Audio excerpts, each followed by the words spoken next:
Also, hier sehen wir das Ladegerät mit 65 Watt. Hier haben wir die Werte. Also bei USB-C haben wir dann zum Beispiel 9 Volt mit 3 Ampere und es wären dann 27 Watt.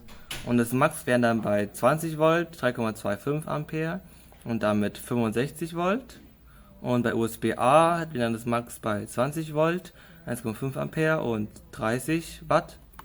Und jetzt testen wir es mal. Wir laden zuerst das Handy auf.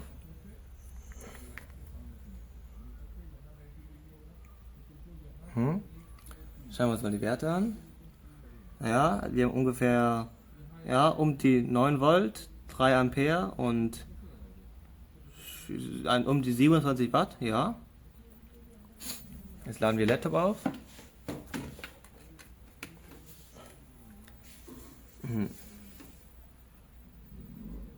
So, hier haben wir dann um die 20 Watt mit um die 2 Ampere und 35 Watt. Ja.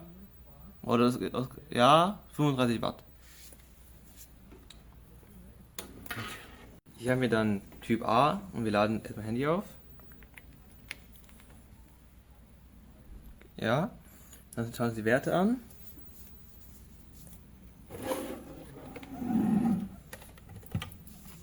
Also wir haben um die 9 Volt, die 1,5 Ampere und 15 Watt.